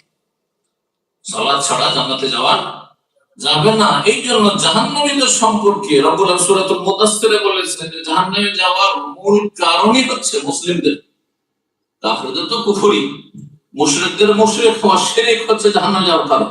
এই সাই জাহান্নামী, কিন্তু মুসলিমরা জাহান্নামে যাবে অথচ মুসলিম ছিল। কেন? মা সালাকাকুম ফি সাকার, কেন জাহান্নামে অথচ তোমরা তো মুসলিম ছিলে। কালু, তখন এই সব বেনামাজি মুসলিম গুলো, আধা নামাজি মুসলিম গুলো, যার রক্ত 3 রক্ত, খেয়াল খুশি না হয় যেসব নামাজ পড়েছে, তারা কি বলবে? লাম নাকু মিনাল মুসাল্লিন, আমরা মুসল্লি ছিলাম। তো খুব সহজ ভাষায় বাংলাতে আমরা মুসল্লি বলি, লাম নাকু মিনাল মুসাল্লিন, আমরা ছিলাম না মুসল্লি, নামাজ পড়িনি ঠিক করে, সেই জন্য জাহান্নামে এসেছি। সুতরাং জাহান্নাম থেকে বাঁচতে হয়, আর জাহান্নাম থেকে বাঁচলে জান্নাত। ফামান যুহজিহা আনিন নার ওয়া উদখিলাল জান্নাহ, জাহান্নাম থেকে যদি রক্ষা পেয়ে যান তাহলে নিশ্চিত জান্নাত। ফাকাদ ফাজ, তাহলে সফল, তাহলে সাকসেস। লাম নাকু মিনাল মুসাল্লিন, প্রথম উত্তর হবে মুসলিম, হ্যাঁ জাহান্নামীদের, মুসলিম সমাজের যারা জাহান্নামী, যে আমরা নামাজই ছিলাম না, এই উত্তর হবে না। মহিলাদের যে আমি পর্দা করতাম না, হ্যাঁ সেটাও জাহান্নামে যাওয়ার কারণ, যদি বেহায়া পর্দা একবার ওপেন চলাফেরা করে, হ্যাঁ। কিন্তু 1 নম্বর উত্তর হবে যে আমি বেনামাজি ছিলাম। ওয়ালাম নাকু নুত'আমুল মিসকিন, 2 নম্বর উত্তর হবে যে আমি যাকাত দিতাম না, মিসকিনকে খাওয়াইতাম না মানে যাকাত দিতাম না, কেউ তামাশায় সময় কাটাতাম, দুনিয়াকে প্রাধান্য দিতাম। এই জন্য তাওহীদের বিষয়টি অত্যন্ত গুরুত্বপূর্ণ জান্নাতে যাওয়ার জন্য। তাওহীদ যদি ঠিক থাকে তো সাজা শাস্তি হইলেও জান্নাতের আশা অবশ্যই করতে পারবে, আল্লাহর রহমতের আশা। তারপরে 5 ওয়াক্ত সালাতের বিষয়টি নিয়ে আসলাম। 5 ওয়াক্ত সালাত সম্পর্কে কোরআন এবং হাদিসে বহু দলিল রয়েছে। জান্নাতে যাওয়ার গুরুত্বপূর্ণ উপায় হচ্ছে 5 ওয়াক্ত সালাত। সূরাতুল মুমিনুন প্রথম দিকে পড়ে দেখুন, আল্লাহ 2 বার করে সালাতের কথা বলেছে। কাদ আফলাহাল মুমিনুন আল্লাযীনা ফি সালাতিহিম খাশিউন, ওই সব মুমিন মুসলিমরা হচ্ছে সাকসেস, সফল। কারা?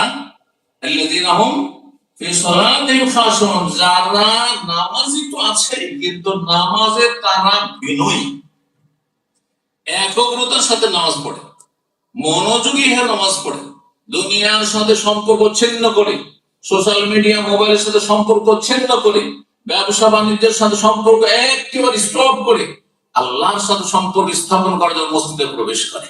মসজিদে প্রবেশ করবেন গোটা দুনিয়া থেকে, দুনিয়ার চিন্তা চেতনা থেকে সবগুলি থেকে মুক্ত এক আল্লাহর সাথে আপনি সুসম্পর্ক মজবুত করার জন্য হাজির হয়েছেন, রবের সামনে দাঁড়িয়েছেন। এটা হচ্ছে খুশুর সাথে সালাত আদায় করা। সালাত পড়ে খুশুর সাথে। তারপরে বেশ কিছু বৈশিষ্ট্য বললে যে বসার কথা কাজ থেকে বেঁচে থাকে, লজ্জা স্থান হেফাজত, জেনা ব্যভিচার থেকে বেঁচে থাকে, এই অশ্লীলতা নোংরামি থেকে বেঁচে থাকে, ইত্যাদি ইত্যাদি। এইসব বলার পরে ওয়াদা আমানত, হ্যাঁ এসব। তারপর আল্লাহ ওয়াল্লাযীনা আলা সালাওয়াতিহিম ইউহাফিজুন, আর যারা নামাজের হেফাজত করে। পকেটে যদি আপনার 1000 পাউন্ড থাকে, তার মধ্যে 200-400 হারিয়ে গেছে, সেটা পকেট ছিল, 200-400 পড়ে গেছে, বাকিটা থেকেছে। তা আপনি কি টাকাটা হেফাজত করলেন? পুরোপুরি হেফাজত করলে তো একটি টাকা পড়তো না, হ্যাঁ তাই না? হেফাজত তাহলে বুঝছেন, হেফাজত করা মানে যথাযথ হেফাজত করা, সুন্দরভাবে হেফাজত করা। তো নামাজের হেফাজত করতে হবে। নামাজের হেফাজত 5 ওয়াক্ত পড়তে হবে, 4 নয়, 1। নামাজের হেফাজত হচ্ছে সময় মতো পড়তে হবে, খেয়াল খুশি নয় যে একসাথে মাগরিব এশা একসাথে 3 মাস মাগরিব একসাথে পড়ছেন আপনি, অথচ সুস্থ মানুষ নামাজ পড়ে নিয়ে আবার 2-4 ঘন্টা আপনি আড্ডা দিচ্ছেন, আপনি গল্প করছেন, কাজকর্ম করছেন, জেগে বসে আছেন, এত সুবিধাবাদী। আর তারপরে আপনি ফজর সূর্য ওঠার পরে পড়ছেন আপনি, জোহর আসর বিনা সফরে বিনা কারণে এমনিতে একসাথে পড়ছেন আপনি, একসাথে 4 ওয়াক্ত চলে গেল, অফিসে পড়লেন না আপনি, অথচ পড়ার সুযোগ আছে সেখানে, আর তারপরে এসে 2-4-5 ওয়াক্ত নামাজ একসাথে পড়ছেন। অনেকে করিয়ে নামাজের হেফাজত আপনি করলেন না। টাইম মেনটেন করে নামাজ পড়লেন, টাইম মতো নামাজ পড়তে হবে, নামাজ সুন্নতি তরিকা পড়তে হবে, নামাজের ফরজ ওয়াজিবগুলি আদায় করতে হবে, সুন্নতি তরিকা নামাজ পড়তে হবে। বেদাত দিয়ে নামাজ পড়লে নামাজের হেফাজত করলেন না। যদি এই নামাজের হেফাজত করেন আর নামাজে বিনয়ী হন, মনোযোগী হইতে পারেন, তা আল্লাহ কি বলছেন? উলাইকা হুমুল ওয়ারিসুনা আল্লাযীনা ইয়ারিসুনাল ফিরদাউস ওয়া হুম ফিহা খালিদুন। এরাই তো হচ্ছে জান্নাতুল ফিরদাউসের ওয়ারিস। বাপ মা জমি জায়গা ধন সম্পদ ছেড়ে গেলে যেমন ওয়ারিস হন, উত্তরাধিকারী হন, ঠিক তেমনি রব্বুল আলামিন বলছেন যে এই বৈশিষ্ট্য যদি থাকে, আর তার গুরুত্বপূর্ণ 2 বার করে, এই 6টি-7টি বৈশিষ্ট্যের মধ্যে 2 বার করে বলছেন সালাতের কথা, নামাজের কথা। কত গুরুত্বপূর্ণ তার নামাজের ইবাদত, জান্নাত যাওয়ার জন্য, জাহান্নাম থেকে বাঁচার জন্য। এরাই হচ্ছে জান্নাতুল ফিরদাউসের উত্তরাধিকারী, ওয়ারিস। আল্লাযীনা হুম ফিহা খালিদুন, তারা সেখানে তারা চিরস্থায়ী হবে, জান্নাতে সুখের জীবন কাটবে, খুলুদুন ফালা মাউত, চিরকাল সেখানে থাকবে, কোনো মরণ আসবে না। তো এই বিষয়টি মনে রাখবেন যে বেনামাজি হবেন না, আধা নামাজি হবেন না, নামাজকে নষ্ট করবেন না, না হলে জাহান্নামে যেতে হবে, জান্নাতে বঞ্চিত হয়ে যাবে। জান্নাতে যাওয়ার উপায় হলো, জান্নাত লাভের উপায় হচ্ছে সুন্নতের ইত্তেবা করা, বিদআত থেকে বেঁচে থাকা। সুতরাং প্রতিটি ইবাদত বন্দেগী সুন্নাহ মোতাবেক করবেন, সুন্নতের খেলাফ করবেন না। মসজিদে আসছেন, এসে বিনা তাহিয়াতুল মসজিদে বসবেন না, তাহিয়াতুল মসজিদ পড়লেন না, মসজিদ সালামে নামাজ পড়লেন, যেটাকে দুখুলুল মসজিদ, সে মানুষ আমাদের বাংলা ভাষায় কি বলে? দুখুলুল মসজিদ। কিন্তু পরিভাষাটি ভুল, এই টার্মটি হচ্ছে ভুলটা টার্ম। আর সুন্নতি কথা হচ্ছে তাহিয়াতুল মসজিদ, মানে মসজিদ সালাম। আমার সাথে আপনার সাথে মুসলিমের দেখা হইলে সালাম দোয়া।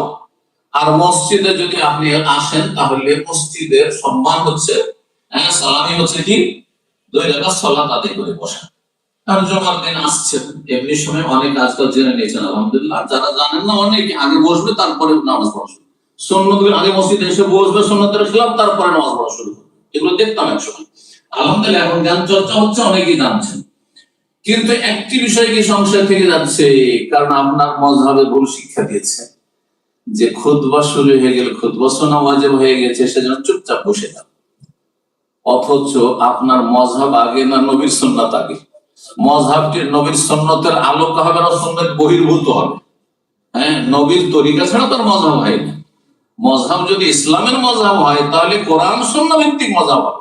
কথাটা ভালো করে মনে রাখেন। আমি মাযহাবের সবগুলি উড়িয়ে দিচ্ছি না, কিন্তু ভুলগুলিকে অবশ্যই উড়িয়ে দিতে হবে, ভুলকে ভুল বলতে হবে।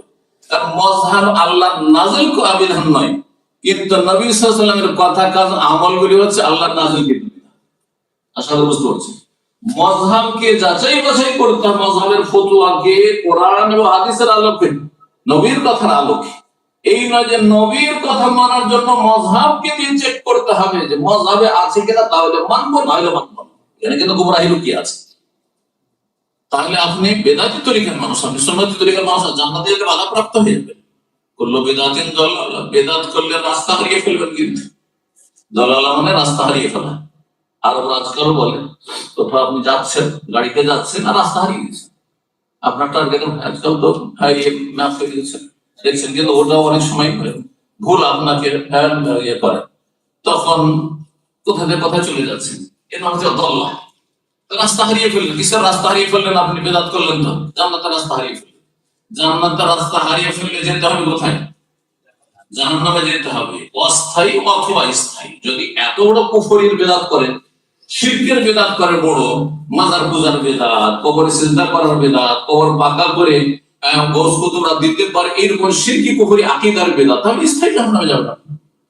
আর যদি মনে করেন যে সাধারণ মানুষ চাইতে একটু কবরটা পাকা রাখি, কিন্তু এদের কাছে চাওয়া শিরক, তাহলে এই বেদাতও জাহান্নামে নিয়ে যাবে। যদি স্থায়ী নাই হোক, কিন্তু জাহান্নামে নিয়ে যাবে।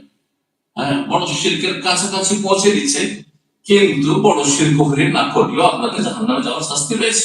অকুল্লু দালালাতিন, রাস্তা হারিয়ে ফেললে পরিণাম হচ্ছে জাহান্নাম। যে কথাই বলছিলাম, সুন্নতের অনুসারী হন তাহলে জান্নাত পাবেন, আর বেদাত মোতাবেক যদি বেদাতে আমল করেন তাহলে জাহান্নামে যেতে হবে। যদি আমাদের ভাইরা অধিকাংশই আলহামদুলিল্লাহ মাসলাগুলি জানছেন, এক সময় জানতেন না। আমাদের দেশের প্রচলিত নামাজ শুরু হইতো নিয়ত পড়তে হবে, এখানে নয়, এখানে নিয়ত পড়তে হবে, যায় নামাজের দোয়া পড়তে হবে।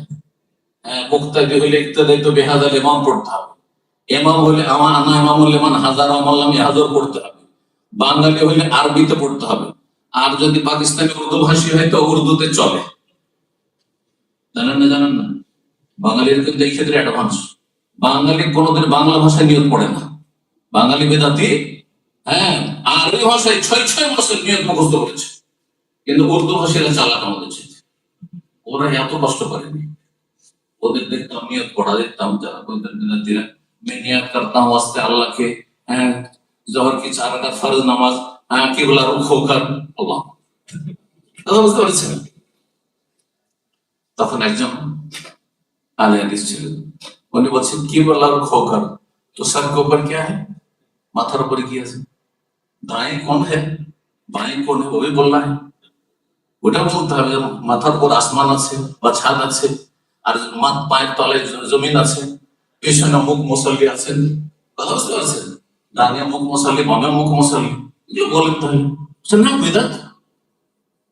ওইটা যদি বেদাত হয় তো তোমাকে কিবলা মুখী হয়ে বলছি, আমি নিয়ত পড়ছি, এটা কোথায় আছে?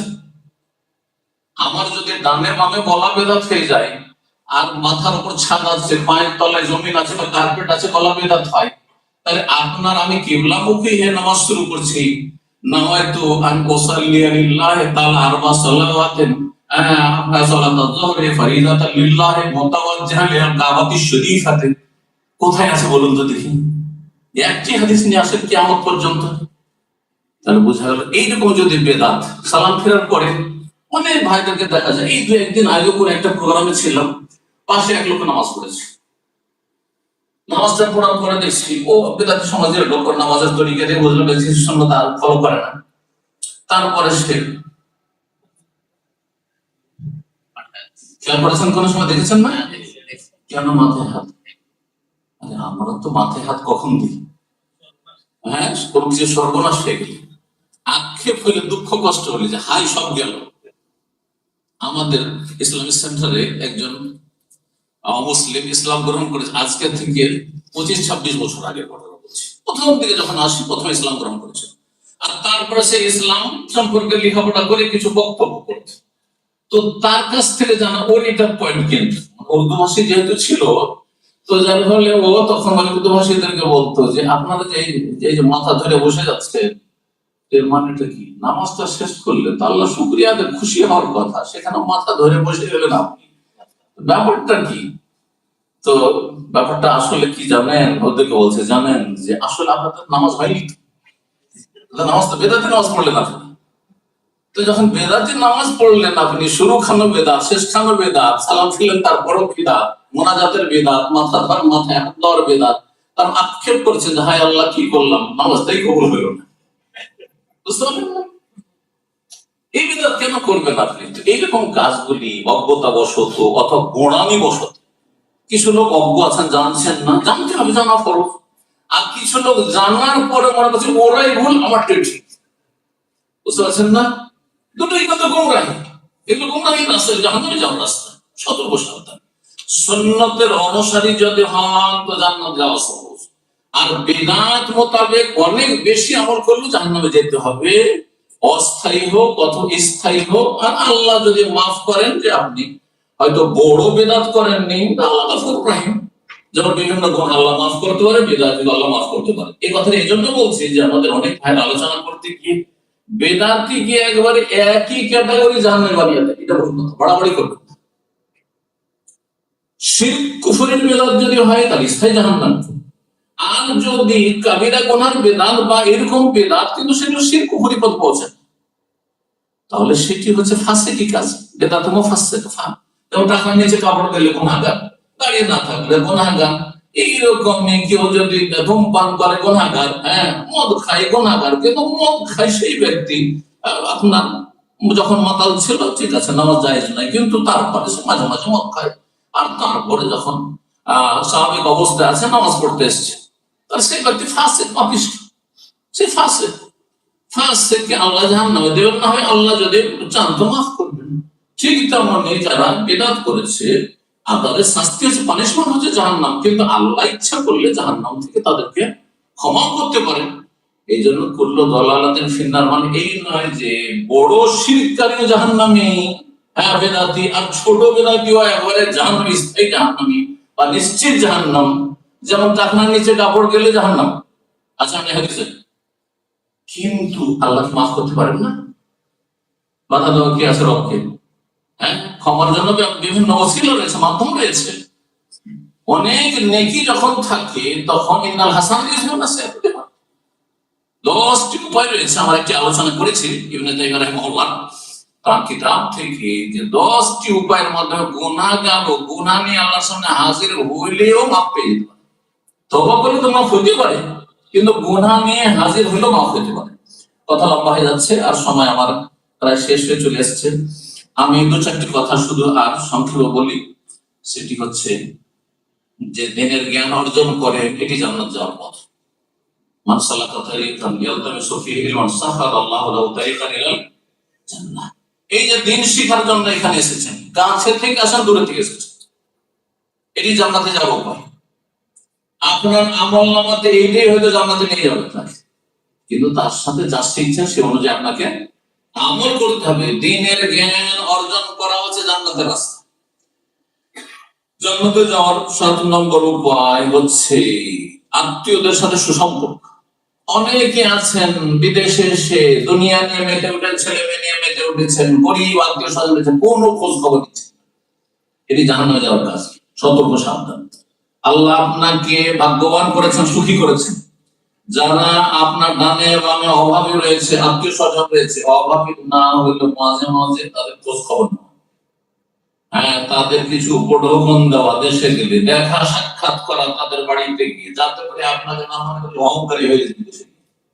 এগুলি হচ্ছে সিলাতুর রাহিম, এটা হচ্ছে জান্নাতে যাওয়ার কাজ। নবী কারীম সাল্লাল্লাহু আলাইহি ওয়াসাল্লাম হাদিসে রয়েছে, সময় সর্বোচ্চ দলিল বলছি, মা বোনদের ক্ষেত্রে বলছি, স্বামীর কথা মোতাবেক চলা, যদি বৈধ কথা বলে, স্বামীর আনুগত্য করা, যদি জায়েজ কথা বলে, এটি ফরজ কাজ স্ত্রীর জন্য, এটি জান্নাতে যাওয়ার উপায়। আজকাল বিজাতির সভ্যতা আমাদের উপর এত বেশি কুপ্রভাব বিস্তার করেছে, কুপ্রভাব বলবো, আমরা এত বেশি প্রভাবিত হয়েছি পুরুষ আর নারী, যে মনে করি যে আমিও মানুষ সেও মানুষ, কেন তার কথা শুনবো? সবকিছুতে আমরা শেয়ার করবো, সবকিছু সমান সমান থাকবো, সমান সমান থাকতে চাই, কেউ ছোট হতে চায় না। অনেক সময় স্ত্রীর নেতৃত্ব চলছে, আপনাকে তার কথা মতো চলতে হবে, আপনাকে ছোট হয়ে তার কাছে যা বলবে তাই শুনতে হবে আপনাকে, না, আপনি যা বলবেন তা শুনতে হবে, যদি আপনার কথা জায়েজ হয়, না জায়েজ কিছু না হয়। তবে পরামর্শ দেওয়ার অধিকার রয়েছে এবং আপনার উচিত পরামর্শ নেওয়া, স্বামী হিসেবে আপনার পরামর্শ নেওয়া উচিত, কিন্তু সিদ্ধান্ত আপনার। চূড়ান্ত সিদ্ধান্ত স্বামীর থাকবে, চূড়ান্ত সিদ্ধান্ত স্ত্রীর না, ছেলে মেয়েদের না। আল্লাহ বুঝার তৌফিক দান করুন। জান্নাতে যাওয়ার উপায় নবী সাল্লাল্লাহু আলাইহি ওয়াসাল্লাম কি বলেছেন? ইযা সাল্লাতিল মারআতু খামসা, 5 ওয়াক্ত নামাজ যদি পড়ে, ওয়া সামাত শাহর, রমজান মাসের সিয়াম পালন করে, ওয়া আতাআত যাওজাহা ওয়া আতাআত বা'লাহা, স্বামীর যদি আনুগত্য করে, স্বামীর কথা মোতাবেক চলে, স্বামী যেমন ভাবে চলতে বলছে সেভাবে চলে, স্বামীকে জানালো না, বললো না, যেখানে সেখানে ঘোরাফেরা করছে, কোথায় তুমি, আরে আমি অমুক জায়গায় গেছি, কিছু জানালো না, তোমার জানার আবার কি আছে, আমি কাজে এসেছি, মোটেই জায়েজ না। স্বামীর কাছে অবশ্যই খবর থাকতে হবে যে আমার স্ত্রী কোন জায়গায় গেছে, ঠিক আছে শপিং করতে গেছে, ঠিক আছে ছেলে মেয়ে নেওয়ার জন্য গেছে, ঠিক আছে বাইরে কোনো কাজে গেছে, যেমন আপনাদের যেতে হচ্ছে বা আমাদের এখানে যেতে হচ্ছে, কিন্তু স্বামীর কাছে অবশ্যই একটা খবর থাকা উচিত, স্বামীর কাছে অবশ্যই একটা গ্রিন সিগন্যাল নেওয়া উচিত। হ্যাঁ, আল্লাহ যেন বোঝার তৌফিক দান করেন। কারণ আপনারা এমন একটা দিকে যাচ্ছেন যেখানে এমন একটা হয়তো সময় চলে আসবে, আল্লাহ হেফাজত করুন, যে সামান্যতম কোনো কথা মানতে রাজি হবে না। এমন মন মানসিকতা তৈরি হচ্ছে যে স্বামীর কোনো কথা মানতে রাজি না, খারাপ কাজে, জাহান্নামে যাওয়ার কাজ। অবশ্যই স্বামীর আনুগত্য করতে হবে, কিন্তু বৈধ কাজে, নাজায়েজ কাজে নাই, গুনার কাজে নাই। আল্লাহ বুঝার আমল করার তৌফিক দান। মুসনাদ আহমদের হাদিস, আল্লামা আলী রাহিমাহুল্লাহ হাদিসটিকে সহিহ বলেছেন। ছেলে মেয়েদের প্রতিপালন জান্নাতে যাওয়ার উপায়, আর বিশেষ করে যদি কন্যা সন্তান হয়, যাদের মেয়ে সন্তান আছে তারা আরো বেশি ভাগ্যবান। নবীর জন্য আল্লাহ কি করেছেন? সিলেক্ট করেছেন, বাছাই করেছেন, মনোনীত করেছেন কন্যা সন্তান। ছেলে সন্তান মারা গেছে কিন্তু মেয়ে সন্তান বড় হয়েছে। তাহলে কারো যদি শুধু মেয়ে সন্তান থাকে, বলবেন যে আমি নবীর সুন্নাত মোতাবেক আল্লাহ আমাকে দিয়েছে, বলুন আলহামদুলিল্লাহ। বরং এটি জান্নাতের সার্টিফিকেট শুনে রাখেন। এটি মেয়ে সন্তান মানুষ করতে যদি পারেন, মানুষের মতো মানুষ, আর একটা ভালো ছেলের হাতে যদি তুলে নিতে পারেন এই আমানত, তাহলে জান্নাত যাওয়া নিশ্চিত। নবী সাল্লাল্লাহু আলাইহি ওয়াসাল্লাম মান উবতুলিয়া মিন হাযিহিল বানাতে, এই মেয়ে, এক মেয়ে, দুই মেয়ে, তিন মেয়ে, যত বেশি মেয়ে হবে তত বেশি জান্নাতে যাওয়া নিশ্চিত হয়ে যাবে। আল্লাহ যদি পরীক্ষা করেন কন্যা সন্তান দিয়ে, মানুষ চাই না সাধারণত কন্যা সন্তান, আল্লাহ যদি পরীক্ষা করেন কন্যা সন্তান দিয়ে, আর তাদের ভালো আদব কায়দা শেখালেন, ইসলাম শিখালেন, আল্লাহর সাথে তাদের সম্পর্ক গড়ে তুললেন, আপনি দিন শিখালেন, আখিরাতমুখী বা জান্নাতমুখী করলেন, কন্যা লাহু সিতরা মিনান নার, এরা জাহান্নামের সামনে গিয়ে আড় হয়ে যাবে, পর্দা হয়ে যাবে, জান্নাতে এই মেয়েরাই নিয়ে যাবে। আল্লাহ যেন আমাদেরকে ছেলে মেয়েদের তরবিয়ত করা তৌফিক দান করেন। এইরকমই কারণে বোন থাকে, শুধু মেয়ের ক্ষেত্রে নয়, বোন, বাবা মারা গেছেন, বোনদের বিয়ে শাদী দিতে হয়েছে, বোনদের দেখাশোনা করতে হয়েছে, জান্নাতে যাওয়ার সার্টিফিকেট নবী সাল্লাল্লাহু আলাইহি ওয়াসাল্লাম দিয়েছেন। আল্লাহর সামনে দাঁড়াতে হবে ভয়, জান্নাতে যাওয়ার ভয়, আল্লাহর সামনে দাঁড়াতে হবে, একদিন হিসাব দিতে হবে। এই ভয় যদি থাকে তো পাপ হবে না, আর পাপ হইলে তওবা ছাড়া থাকতে পারবে না, সংশোধন হয়ে যাবে, জান্নাতে যাওয়ার সার্টিফিকেট।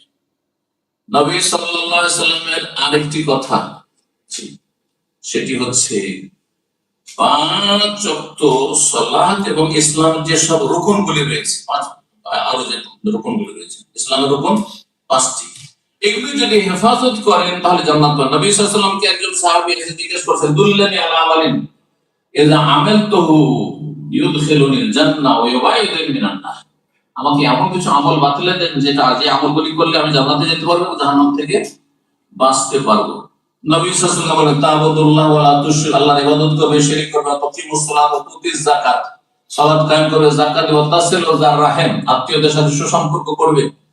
যদি এই কাজগুলি করো, সেই ব্যক্তি বলছে, ইয়া রাসূলুল্লাহ আমি কম করব না, বেশি করব না। নবী সাল্লাল্লাহু আলাইহি ওয়াসাল্লাম তামাসসাকা বিমা আমারা বিহি দাখালা জান্নাহ, বিমা উমিরা বিহি দাখালা জান্নাহ, যে হুকুমগুলি দেওয়া হলে এগুলো কাজ যদি করে তাহলে সে অবশ্যই জান্নাতে যাবে। এরকম জান্নাতে যাওয়ার বহু নেক আমল রয়েছে, যতগুলি ভালো আমল কোরআন সুন্নাহে বলা হয়েছে সেগুলি করবেন এবং হারাম নাজায়েজ কাজ থেকে বেঁচে থাকবেন, অপছন্দনীয় কথা কাজ থেকে বেঁচে থাকবেন, পাপাচার থেকে বেঁচে থাকবেন এবং নিজের দায়িত্ব পালন। একটি কথা দিয়ে শেষ করি, শুধু নিজে আমল করা যথেষ্ট নয়, বরং আপনার অধীন আপনার স্ত্রী ছেলে মেয়ে আছে, তারাও ভালো মানুষ তৈরি হোক, এর জন্য সর্বাত্মক যদি চেষ্টা থাকে, দায়িত্ব পালনে যদি কোনো গাফিলতি না থাকে, এটিও জান্নাতে যাওয়া। আর যদি গাফিলতি থাকে, আপনি তো জান্নাতের রাস্তা ধরে নিয়েছেন, কারণ বাংলাদেশ থেকে এসেছেন, মুসলিম সমাজ থেকে, সারা জীবন আপনি ধার্মিক নামাজি আল্লাহ বিরু হয়ে থাকলেন, আপনার স্ত্রীকে পারলেন না, করলেন না, চেষ্টা করলেন না, তেমন পারলেন না সেটা ভিন্ন বিষয়, কিন্তু চেষ্টা করতে অবশ্যই। আর আপনার ছেলে মেয়েকে আপনি জান্নাতে নেওয়ার চেষ্টা করলেন না, এই দায়িত্বে গাফিলতি, দায়িত্বহীনতার কারণে জাহান্নামে যেতে হবে। এই জন্য আল্লাহ যেন যথাযথ এই দায়িত্ব পালনের তৌফিক দান করেন। জাযাকুমুল্লাহ খাইরান। আর বেশি সময় নেই, আর এরপরে কিছু আলোচনাও আছে, আর প্রশ্ন উত্তরের সময়ও শেষ করে দিলাম। সুতরাং আল্লাহ রাব্বুল আলামিন যেন কবুল করেন যে কথাগুলি বললাম, এবং আমাদেরকে যেন সত্যি একার অর্থে জান্নাতে যাওয়ার জন্য যে দায়িত্ব রয়েছে, কর্তব্য রয়েছে, আমল রয়েছে, সেগুলি করার তৌফিক দান করেন। হারাম নাজায়েজ জীবন যাপন থেকে বেঁচে থাকার তৌফিক দান করেন। আল্লাহ ভালো আমলের তৌফিক দান, মন্দ কথা কাজ থেকে বেঁচে থাকার তৌফিক দান করেন। দুনিয়া আখিরাতে সুখ শান্তি দান করে, জান্নাতুল ফিরদাউস দান করে, জাহান্নামের আযাব থেকে রক্ষা করেন। ওয়া সাল্লাল্লাহু ওয়া সাল্লাম আলা নবিয়িনা মুহাম্মদ ওয়া আলা আলিহি ওয়া সাহবিহি।